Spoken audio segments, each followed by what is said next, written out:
दोस्तों नमस्कार, स्वागत है आपका परीक्षा खबरी में। 20 अप्रैल की महत्वपूर्ण खबरों को देख लेंगे। जेंडर संवाद इवेंट, ग्रामीण विकास मंत्रालय। सबसे महत्वपूर्ण बात यह है कि मंत्रालय कौन सा है, तो ग्रामीण विकास मंत्रालय ने हाल ही में जेंडर संवाद इवेंट, जेंडर शब्द का जहां प्रयोग होगा निश्चित रूप से महिलाओं या लड़कियों की सशक्तिकरण से संबंधित होगा।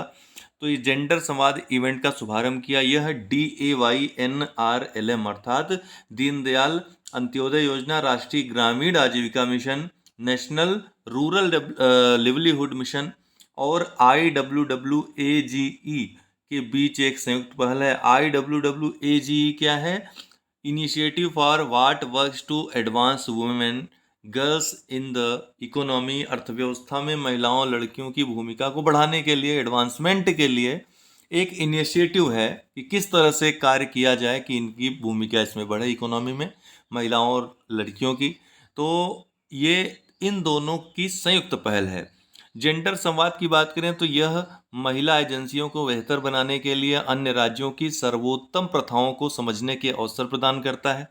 उदाहरण के लिए कृषक उत्पादक संगठनों में भूमि अधिकारों के लिए महिलाओं की पहुंच और उनके जुड़ाव को सुविधाजनक बनाना, सार्वजनिक सेवा वितरण के लिए मजबूत संस्थान स्थापित करना, खाद्य पोषण, स्वास्थ्य, पानी और स्वच्छता के आसपास के सर्वोत्तम अभ्यास इत्यादि इसमें आते हैं।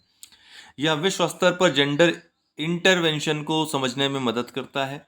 इसका लक्ष्य लैंगिक मुद्दों पर ध्यान केंद्रित करने की आवश्यकता को बढ़ावा देना है।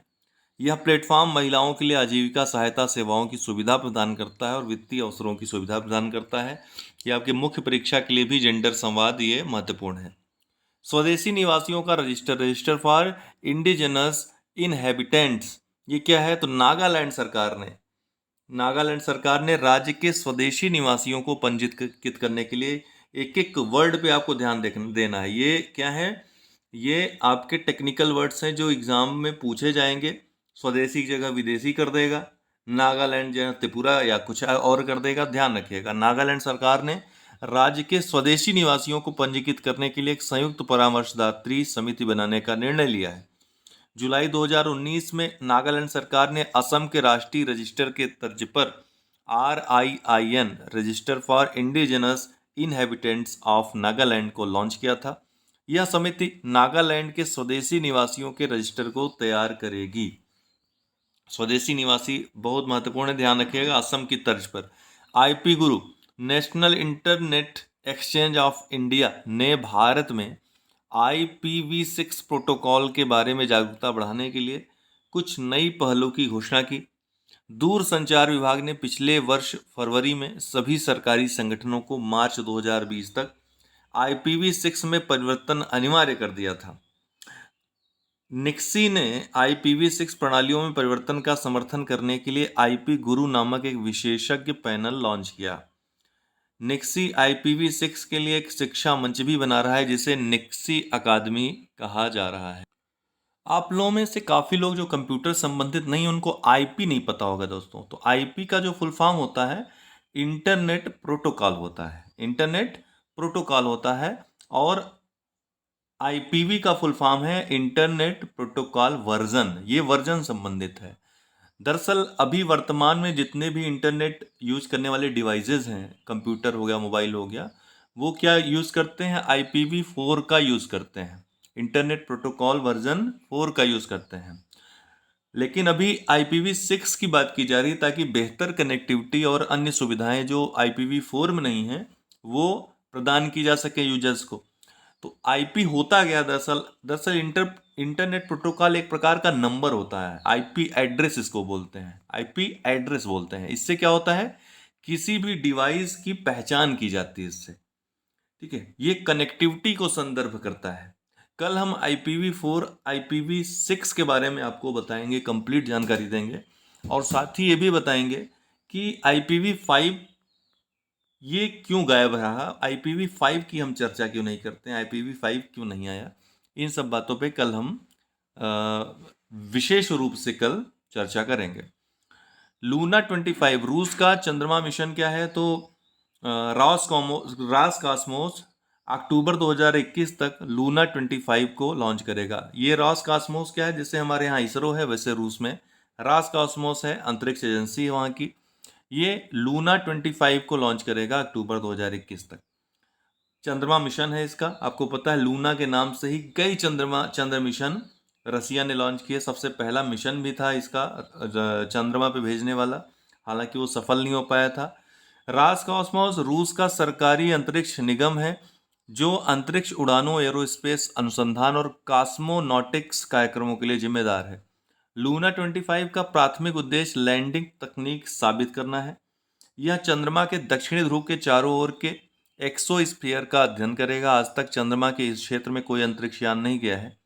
कई देश इस साइट को भविष्य के चंद्रमा के ठिकानों के रूप में देखते हैं, जिसमें एक भारत भी शामिल है।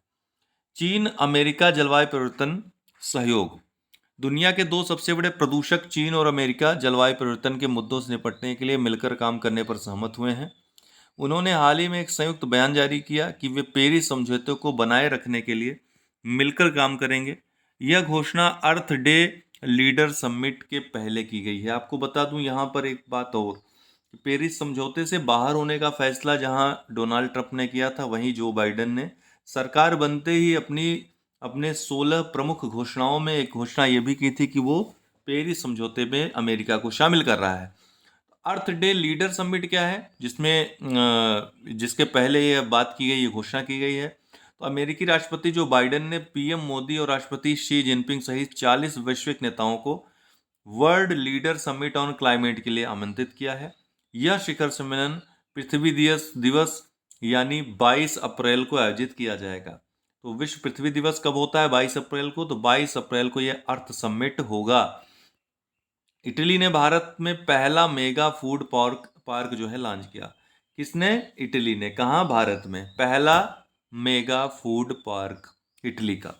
इटली ने हाल ही में भारत में पहला मेगा फूड पार्क लॉन्च किया, जिसमें खाद्य प्रसंस्करण सुविधाएं शामिल हैं। यह देश में शुरू की गई पहली इटालवी भारतीय खाद्य पार्क परियोजना है। इस परियोजना का मुख्य उद्देश्य कृषि और उद्योग के बीच इंटरेक्शन विकसित करना है। अगर पूछ ले किस देश ने भारत में अभी हाल ही में अपना पहला मेगा फूड पार्क लॉन्च किया, तो इटली ने। 3000 वर्ष पुरानी लॉस्ट गोल्डन सिटी। मिस्र के पर्यटन और पुरावशेष मंत्रालय ने, ध्यान रखिएगा, मिस्र में पर्यटन और पुरावशेष मंत्रालय ने लॉस्ट गोल्डन सिटी, काफी चर्चा में रही है, इतिहास में इसका काफी नाम है, उसकी खोज की घोषणा कर ली है, जो पिछले 3000 वर्षों से मिस्र की राजधानी, मिस्र की नहीं, मिस्र में एक नगर है लक्सर मुजाफरात, उसकी राजधानी है लक्सर। ये नील नदी के किनारे स्थित है, दक्षिण मिस्र के दक्षिण भाग में स्थित है, नील नदी के किनारे लक्सर। पूछ सकता है किस नदी के किनारे ये नगर है लक्सर, ठीक है।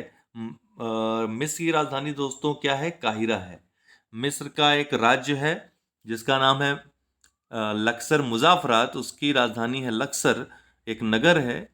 इसकी रेत के नीचे दफन था। यह खोज लॉस्ट गोल्डन सिटी प्राचीन मिस्रवासियों के जीवन और साम्राज्य के युग के बारे में महत्वपूर्ण जानकारी प्रदान करेगी।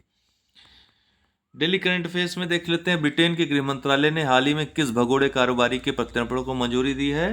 तो नीरव मोदी के प्रत्यर्पण को। तो ब्रिटेन के गृह मंत्रालय ने भारत की तरफ से जो दलील दी गई उसको स्वीकार करते हुए मोदी के खिलाफ, नीरव मोदी के खिलाफ प्रथम दृष्टया पर्याप्त सबूत है मानते हुए उसके प्रत्यर्पण को मंजूरी दे दी है।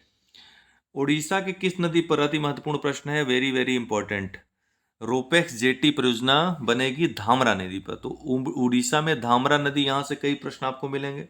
धामरा नदी कहाँ बहती है? तो उड़ीसा में बहती है। रोपेक्स जेटी परियोजना किस नदी के किनारे बह रही है? धामरा नदी के किनारे। रोपेक्स जेटी परियोजना मिलान करने के लिए आएगा, कहाँ पर स्थित है? तो उड़ीसा में। तो उड़ीसा में धामरा नदी पर 110 करोड़ रुपए की रोपेक्स जेटी परियोजना बनेगी। इसके बनने से सड़क मार्ग से जो दूरी तय करने में यात्रियों को भी 6 घंटे लगते हैं, उसमें जलमार्ग से महज 1 घंटा लगेगा।